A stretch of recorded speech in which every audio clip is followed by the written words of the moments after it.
until launch. We are in a brief hold. We've got our astronauts that are loaded into the capsule. You saw there just a moment ago, we had Oliver Damon on the left, in the left window. To the right of the hatch is our founder, Jeff Bezos. Coming around him is Mark Bezos, and on the opposite side of the capsule is Wally Funk.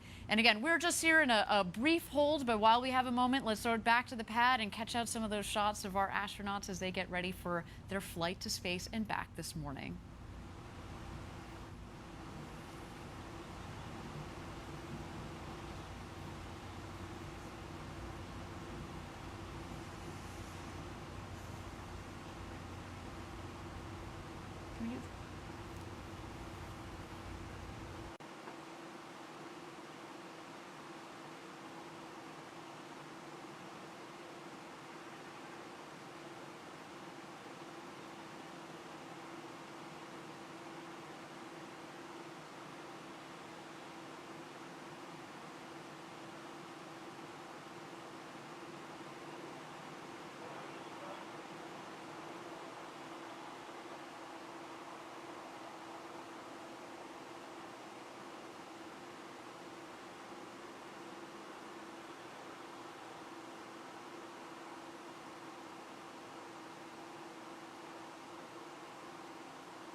Thank you again, everybody, for joining us live from West Texas for New Shepard's first human flight. We are at T-minus 15 minutes. We are in a brief hold here.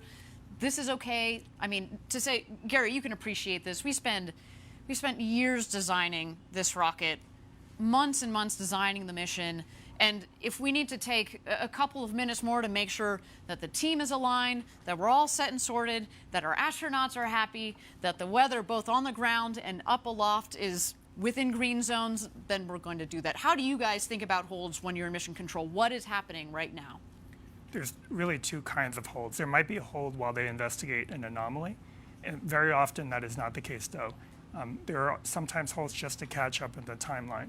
The thing about New Shepard that's distinct from orbital vehicles that you might have seen is that we don't need to launch at a precise time to meet some launch window because we're trying to intercept something in space. We have a lot of time. We can take our time. It's better to pause and hold if there's any reason to, if there's a sensor reading that you want to investigate or you just want to catch up in time. So that's why we tend to take these holds. Otherwise, we bias to launching as soon as possible so we don't otherwise have a lot of buffer in the normal count. Absolutely. So again, well, actually, now I understand the hold is lifted. Yeah. So it sounds like that we have gotten the timelines all aligned, our teams are all sorted, and we are continuing our countdown. While we have a moment here, again, let's throw it back to the pad, check out our astronauts in the capsule as they get ready for their launch to space and back this morning.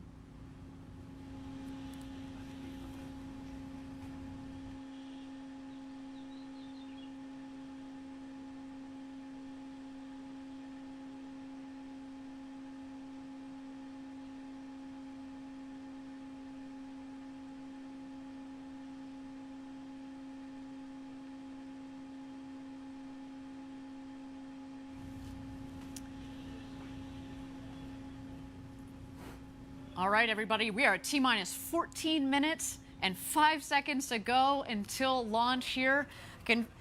Got goosebumps going already. Again, the adrenaline is building and the energy is building up here as the clock ticks down. And while our astronauts and our teams are going through the final checks with our crew member 7 and the launch team, let's talk about seeing Earth from space and how it changes you. And we're very fortunate here at Blue Origin to have several NASA astronauts that are working with us. And they've logged hundreds of hours in space, and they offer a keen perspective on what our first human flight astronauts are just minutes away from experiencing. I find it's very interesting that people can look at a picture of Earth taken by an astronaut, but they don't get that change inside that actually being there in space gives you. It is one of those things that you kind of have to do. The perspective from space is a really fantastic one. You can see things that you never thought you'd see from Earth.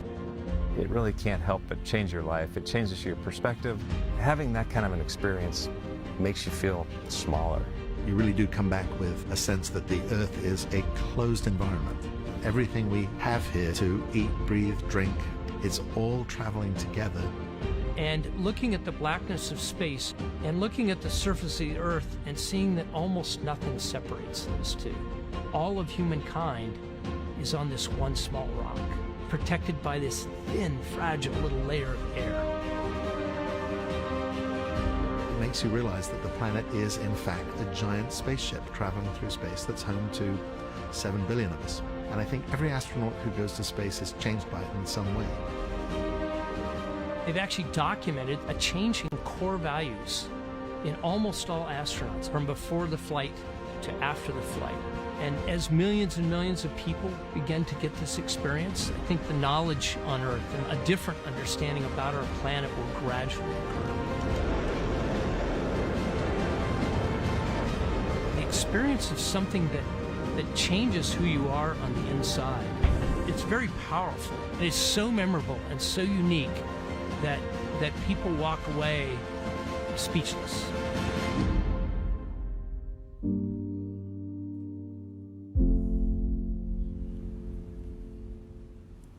Incredible stuff. I hope one day I get to experience that. And I know obviously the 4 people that are on top of that rocket are about to do that. Gary, do you want to talk to us a little bit about today's flight profile, how they're getting up to space over the Kármán line and back home down here to West Texas? Absolutely. So T-0 is the time that we... Actually, Gary, if you don't mind standing by, I understand that we are ready for our go, no-go poll. No. This is the flight director. New Shepard is go for launch. Booster, commence similar count. Wilco flight. Controller, strap UHF voice.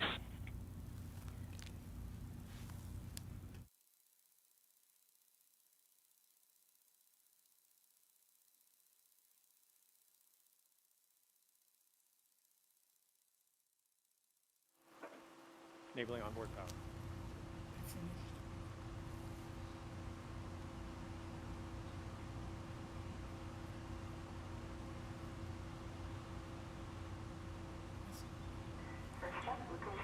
All right, thank you everybody for joining us again. Sorry about that. So we got so caught up in the flight profile and the perspectives from our NASA astronauts. We just caught the tail end there of the go no go poll. But I'm hearing that we're looking good for flight today. So let's get back into that flight profile, Gary, that you're telling us about here. Again, how are they getting up to space, over the Kármán line, the internationally recognized line of space, and then back down here to Earth in West Texas? Okay, so T-0 is actually not the point of liftoff. It's when we send the command to start the engine. It lifts off about 7 seconds later. It will ascend for about 2.5 minutes. And then shut off. It goes through what we call MECO, main engine cutoff. About 20 seconds after that, the capsule will separate, and that's when the fasten seatbelt light on their panels will turn off, and they'll be able to float around the capsule for 3 to 4 minutes. During that time, both vehicles are still ascending, and they will ascend above 100 kilometers. The Kármán line today, we're headed for about 105, 106 kilometers. And then start their descent. The capsule, the booster will actually re-enter first. It's more aerodynamic. Before it hits the atmosphere, it deploys wedge fins on top to stabilize it, and then uses those aft fins to steer back over the pad. Just over the pad, about 20,000 feet above, it deploys drag brakes to slow itself down, and then restarts its engines just seconds before hitting the ground to slow itself down to a soft landing. The landing legs will come out just seconds before landing. It might do 1 or 2 maneuvers to make sure that it's over that pad, and then it will touch down softly. Meanwhile, the capsule will continue its flight. The astronauts will strap back in before hitting the atmosphere, get back in their seats. There'll be thrusters that will stabilize the capsule just to prevent it from rocking too much, and then parachutes will deploy about 10,000 feet above the ground. First, drogues will fire, and those will extract the mains. And then finally, a landing will occur on a cushion of air, which will fire just about 6 feet off the ground.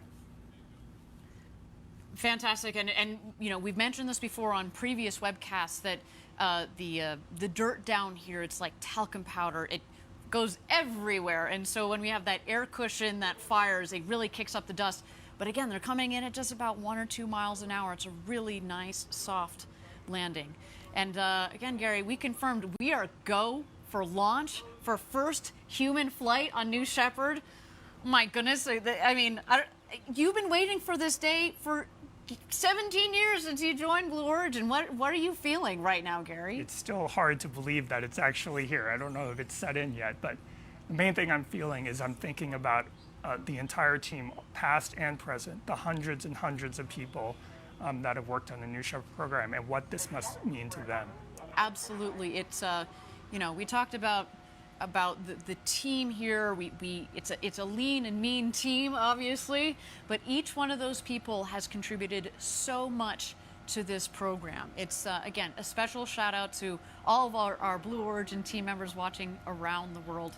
Now, for the others that are watching around the world, if you want to experience space flight for yourself, if you want to do what Jeff and Mark and Wally and Oliver are doing today, and you're serious about it, send us an email at astronauts@blueorigin.com. We're open for ticket sales to send you all to space. What just an incredible, incredible day. And you know, we're so lucky to have this particular crew on board today, Gary. And I feel like, you know, not only do we have this beautiful story about the Bezos brothers that are going up, and Wally and Oliver, soon to be the oldest and the youngest astronauts who have ever flown into space. Oliver, that's representing our international friends out there, taking the Dutch flag to space, you know. And then again, Wally, who has been thinking about going to space, well, her entire life, but certainly since the 1960s, and she was part of that program that got canceled, and she just kept fighting until recently we said, hey, Wally, why don't you join us for this first crew? And I can only imagine our future customers that are going to go on board. They're going to represent the world. They're going to represent many different backgrounds, and we certainly look forward to that. As we mentioned, we're going to have 2 more flights in 2021 for a total of 3, and again, many more to come in the future. And that is just fantastic. And I can imagine, again, as you were building the system, Gary, as you were thinking about, okay, this is not just a 1 or 2 flight, you know, operation with New Shepard. You've built it for a long-term program. We've built it to continue indefinitely and to take hundreds and hundreds of astronauts in the future. We hope to be into the thousands soon.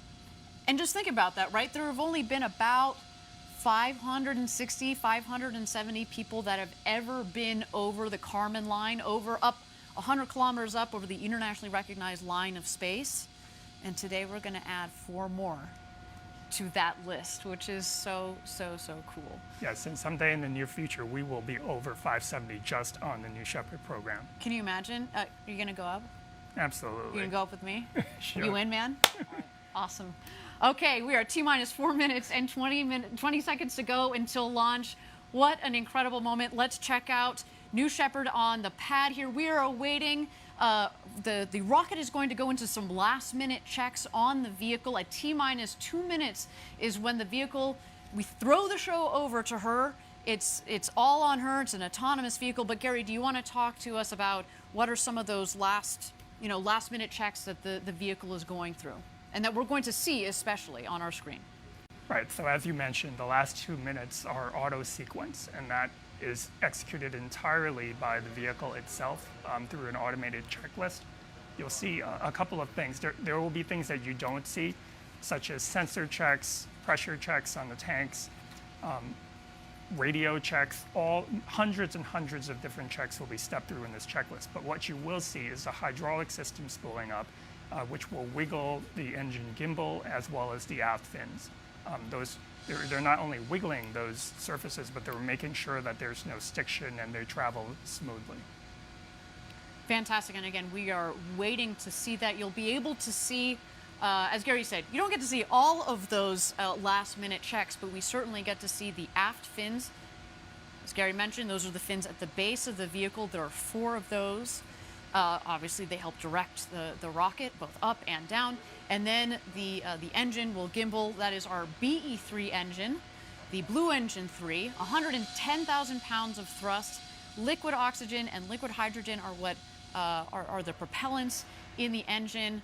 It's not only a powerful and also throttleable engine. The throttle, I'll talk about the throttleability just here for a second. We throttle the engine back as it comes back to land, and that's what creates a nice soft landing, because as it comes in, of course, it's not filled with all the propellant that it had on the way back up. So if we throttle it back, kind of like an airplane, it comes in for a nice, soft landing. And you know, what a trip to space and back. Again, this vehicle, we've had 15 successful flights on. Again, we're looking forward to this 16th one, of course, a very special one with people on board today. T-minus 2 minutes, there we go. It's just retracting. The bridge is retracting. There's Oliver on the left, Jeff Bezos on the right. We are about to go to space, everybody.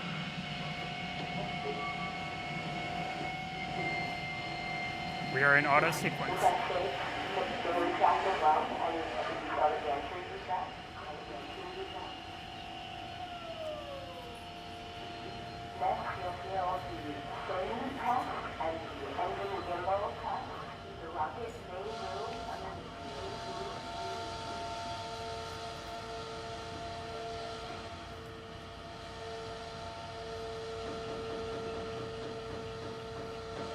Ariane, when that engine gimbal check occurs and that engine swings, they should actually be able to feel it in the cabin, because it'll sway the stack back and forth.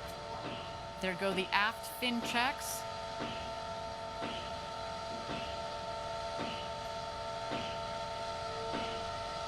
There you see the engine gimbal check just peeking out at the base of the rocket.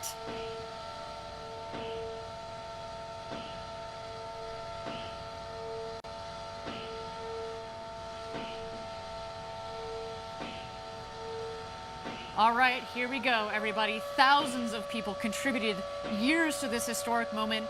Ladies and gentlemen, it's time for Blue Origin's first human flight. Godspeed, first crew of New Shepard. Let's light this candle.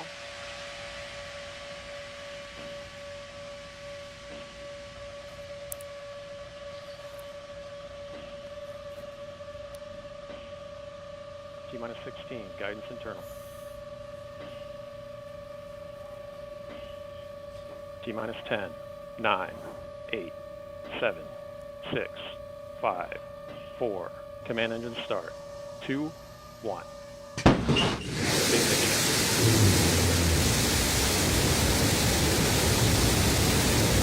We have liftoff. Shepard cleared the tower.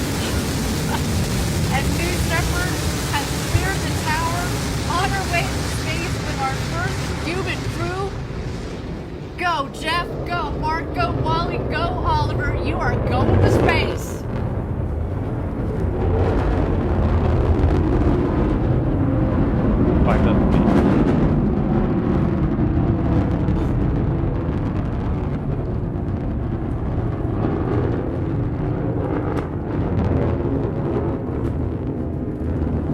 Oh my goodness, listen to the roar of the BE-3 engine. We are just about to pass through max Q, maximum dynamic pressure. That was when the stresses on the vehicle are at their maximum.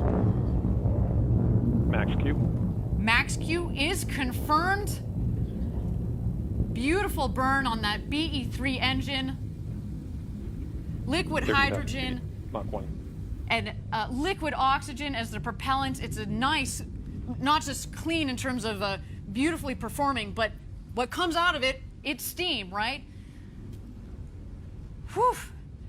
To see the the glow of the engine underneath the rocket just under our shoulders, and to know that we've got a crew that is going to space, it just feels different, doesn't it, Gary? It is totally different. All right, you can follow along, of course, the speedometer in the bottom left, the altimeter in the middle of the screen there. So far appears to be a nominal flight.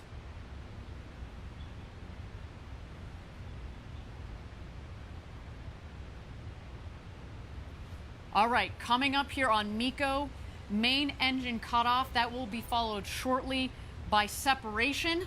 And at that point, after separation, we're going to let the astronauts unbuckle and take in the freedoms of zero-G. There is MECO, main engine cutoff.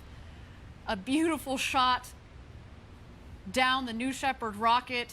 Look at that view.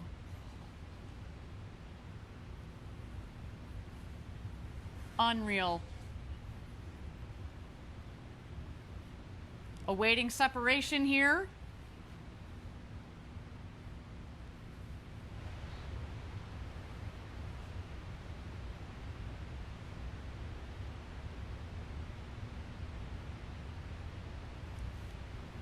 And here we are. You can start to see, stand by. You're going to see the separation of the capsule from the booster itself.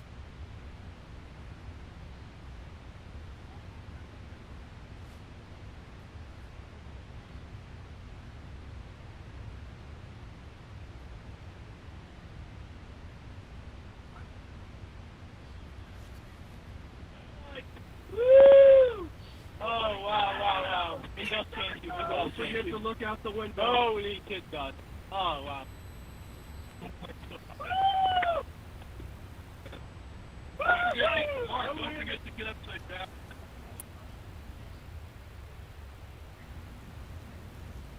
And there we go. Our astronauts have passed the Kármán line at about 328,000 feet, continuing their ascent. You see the two vehicles there. When the speed hits zero, you know that they've hit apogee, their maximum altitude, and you hear they're having quite an experience. All my instincts are fine. Okay, I'm gonna start back. Okay. I'm here to Yep. Got it this time. Yeah, you just have to wait for it. Who wants a Skittle? Oh, yeah.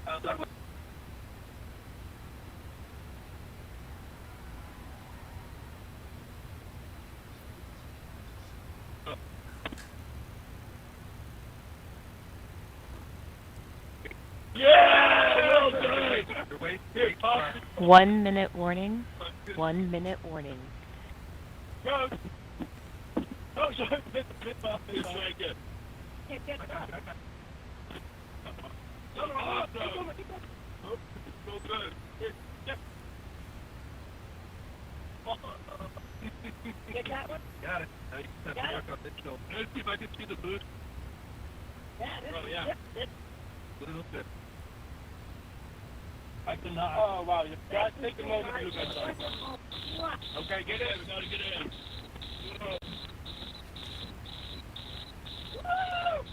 Look at the roll. Oh, fantastic. Look at this. It's dark up here. Oh, wow.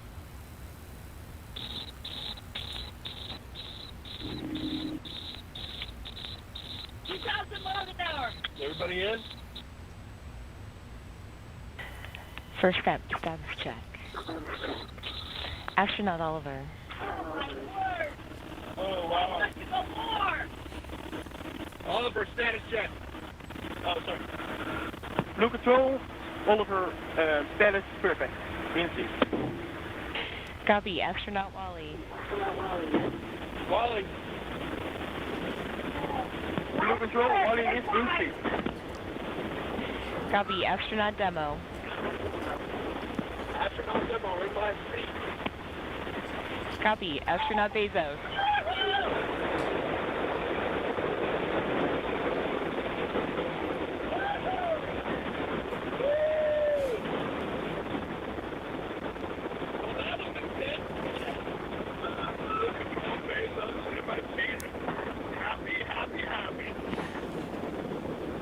Copy.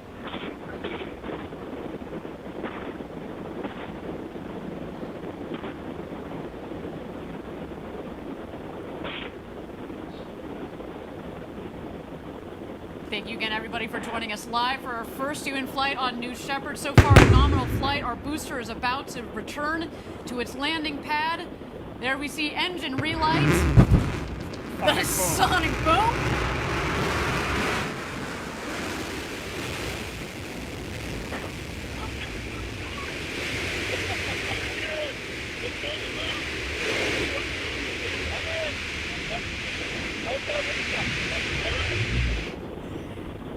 And booster touchdown. Welcome back, New Shepard.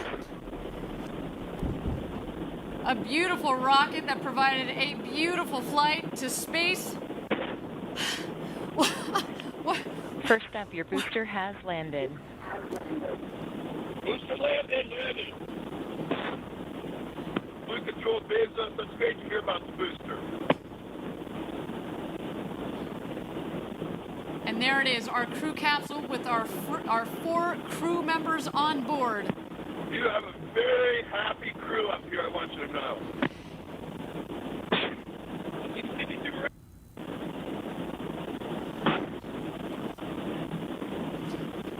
Oh yeah, I see blue.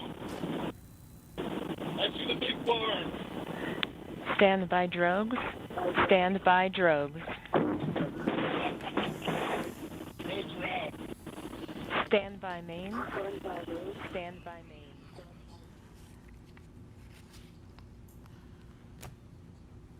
Oh, so far, a nominal flight. Here comes the crew capsule back from space. The drogues deployed. Here are the mains out, reefing and coming to full inflation. Our rocket went over Mach 3, and now they're coming floating back down at just about 15 or 16 miles an hour, about to join us home. Back here in West Texas after having gone over the Kármán line, the internationally recognized line of space. The world's newest astronauts. Gary, how you holding up, friend? I am speechless. Wow. And those big, beautiful windows.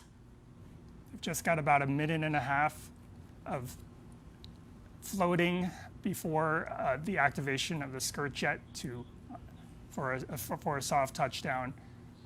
At this point, there are sensors on board that are detecting how high they are above the ground, multiple sensors. And just 6 feet above the ground, that cushion of air will puff, and they will have a soft touchdown, almost like just sitting in a chair. But I'm sure their adrenaline is pumping now.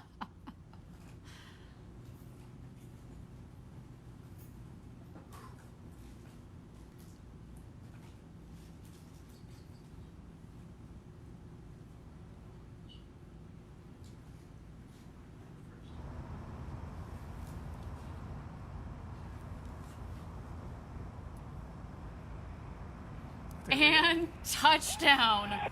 Welcome back, New Shepard's first human crew. What a flight. Welcome back to Earth, first step. Congratulations to all of you. Oh, what a day, what a day. Very happy group of people on this capsule, and we're so grateful to everybody who made this possible. Thank you. Blue Control, Oliver, thank you so much for everyone there. It was amazing. It was amazing.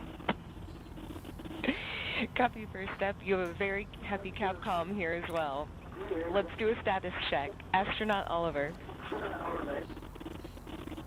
Blue Control, astronaut Oliver, status correct. Copy. Astronaut.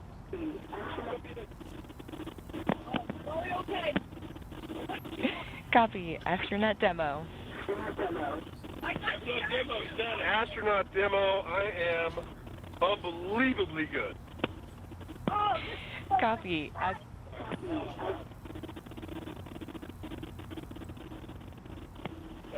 Blue Control Bezos, best day ever.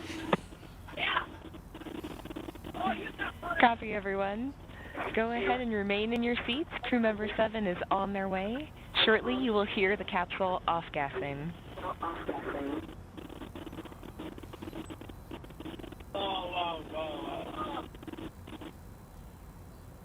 Did anybody have to start altitude or altitude? I didn't. We asked. No, they thought they did. We'll find out. It's okay. I had, my main mission was accomplished. I didn't kick anyone. That's fine. That was only about 5 minutes. Yeah.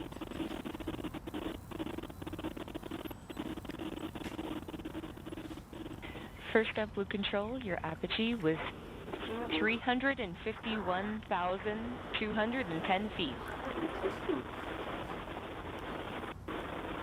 Blue Control, please stay at the meter.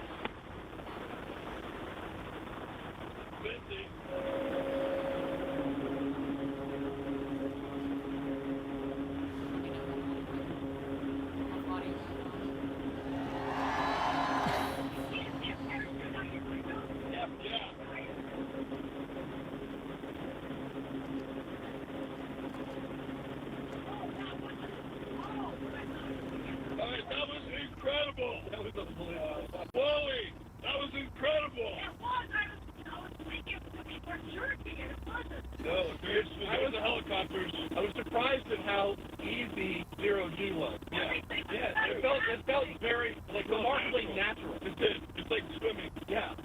Yeah, it's not, it's weird. It actually feels good. It felt, there it comes.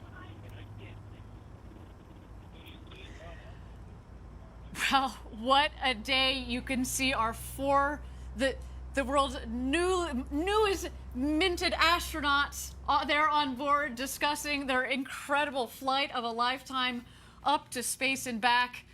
Wow. Our team is now preparing landing safety operations. The recovery crew has already, minutes ago, has left the barn there to go open the hatch. You can see them there. They're arriving at the capsule in the Rivians. You can actually also see that the parachutes fell very close to the capsule. It means that there's not much wind out there. It was a beautiful, beautiful day. Not too shabby, Gary. What do you think? No, it was picture perfect. And it sounds like it landed pretty much exactly where we predicted. That's how they can get to it so quickly.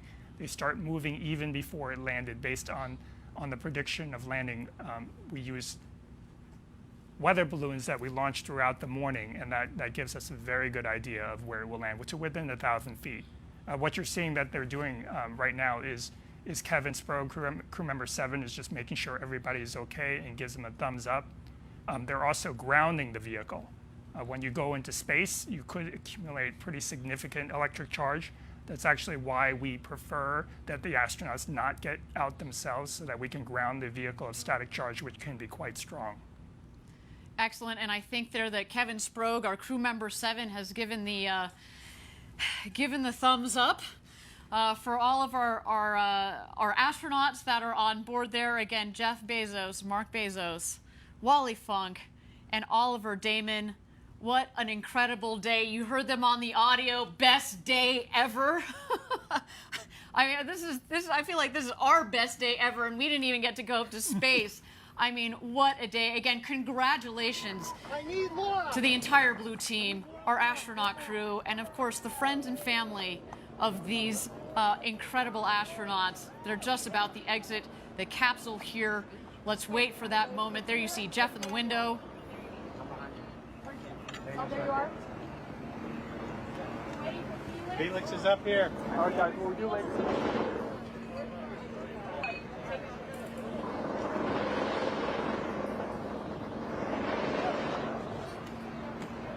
I got a main line in front of the hatch.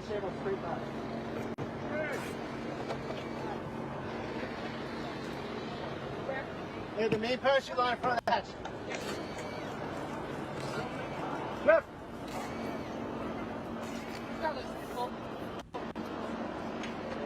Okay, take the side, take the side. Help on the bush.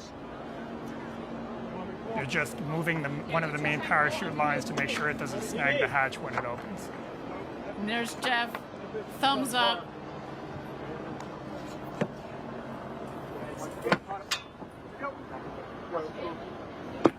CC safe, Jimmy. You heard there, the CC is safe. No, I got it stuff. No, I still had open on the side.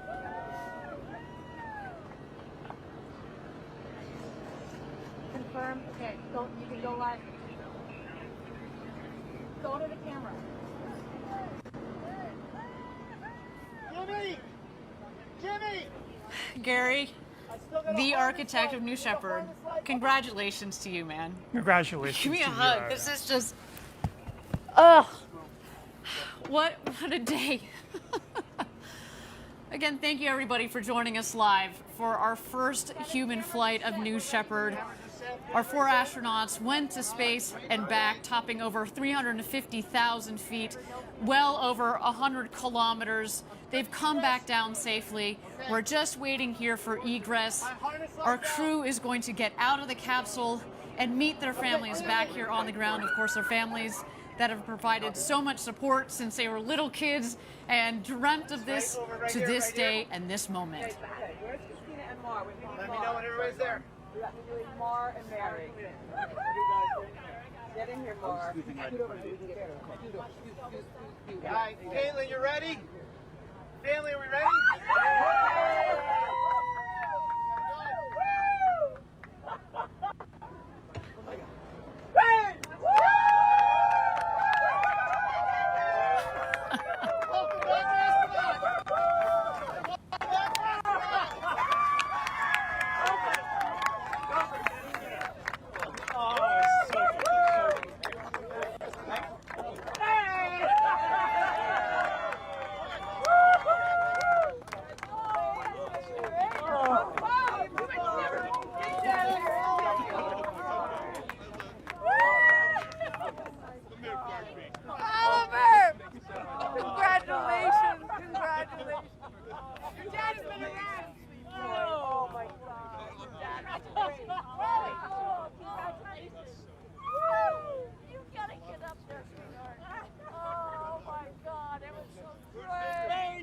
What a day again here, a successful launch and landing of the New Shepard rocket and crew capsule with our first human flight crew there, Jeff Bezos, Mark Bezos, Oliver Damon, and Wally Funk.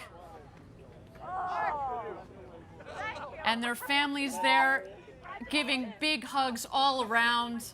What a moment, so much emotion from all of them. The elation. Did you see Wally? Did you see Wally when she came out? You know this. I told you she was probably going to do a summer, cartwheel as she came out of that capsule. What an incredible, incredible day. Let's just capture a couple more moments of this. Again, space flight. So much engineering, so much objective, hard engineering, technical thought that goes into it. But when you put people on board, there's such an incredible emotional component to this. The time, the effort, the blood, sweat, and tears, you know this better than anybody else. Again, congratulations, Gary. Thank you, Ariane. And congratulations to the entire Blue Origin team.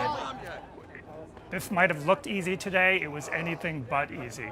To design a vehicle like this that is so safe that anybody can get on board. From Wally Funk, who today became the world's oldest astronaut at 82, to Oliver Damon, who became the world's youngest astronaut at 18. He joins us from the Netherlands. Again, big shout out to our viewers in the Netherlands. Congratulations. You should be very, very, very proud of your countrymen. I mean, again, and representing the next generation of people that are going to go into space. I mean, I can't wait to see what Oliver does with his future. I can only imagine. You heard him in the video. You know, he just wants to spread the love, spread the message. I can't wait to hear their impressions of the view from up there. And in fact, I hear in just a moment we hope to be getting a couple of impressions from our astronauts. We'll stand by for that there. You see the friends, the family. You see our CEO, Bob Smith, there. You see a couple of our other executives, of course, this crew safety team. Champagne. And it's champagne time, everybody.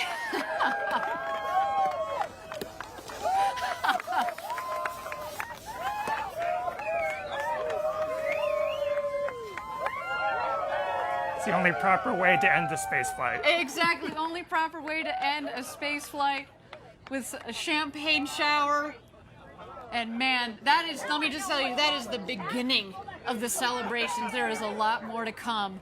We are, again, not just the crew and the families, but everybody at Blue Origin who has made the historic day possible.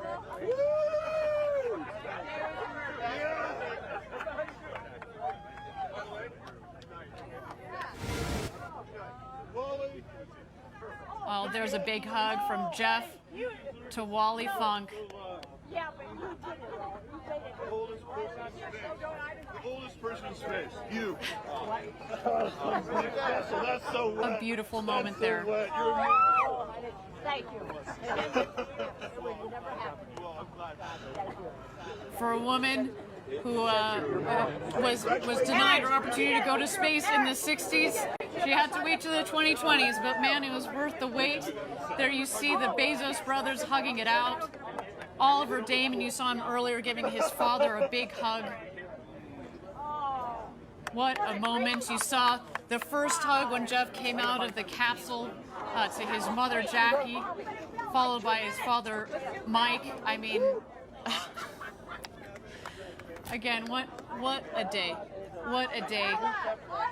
To the thousands and thousands of members of Team Blue, you contributed to today as well. I know you are all hugging it out back in Kent, Washington at our headquarters near Seattle, sending you guys a lot of love from down here in West Texas. What a moment.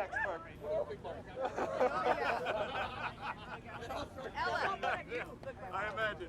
Oh, look at this girl. Ella! I mean, granted, you know, Gary, we weren't in the capsule, but my favorite part was hearing, you know, the hooting and hollering and the laughing. You know, Jeff is known for his big, boisterous laugh. I mean, he's having the moment of a lifetime here, and you can only imagine as they were floating around up there. You saw them say, hey, gosh, look at the views.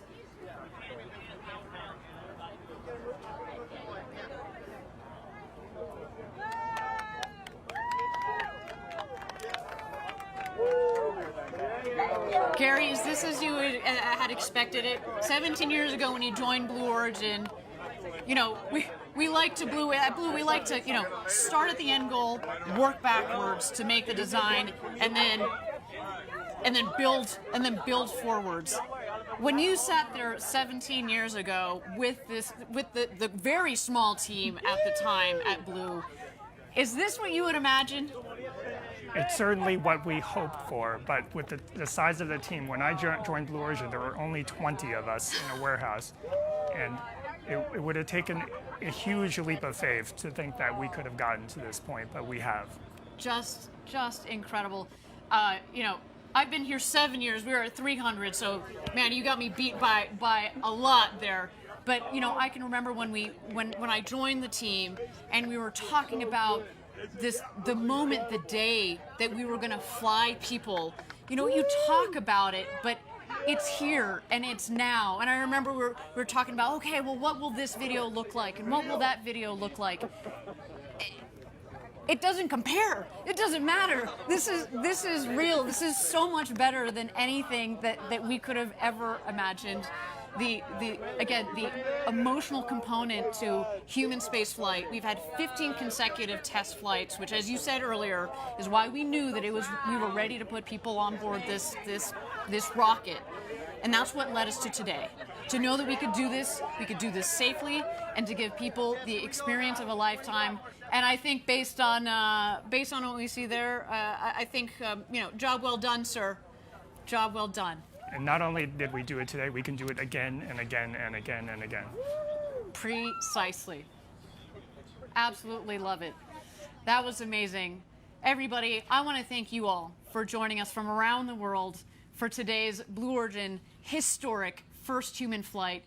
It's been a moment for the ages, and guess what? We're just getting started. We've got 2 more flights this year and several more in the coming years. I want you to join us a little bit later today. We're going to have a live press conference on our website. You're going to get to hear the firsthand impressions from our 4 astronauts that went to space and back. But to all of you out there, if you like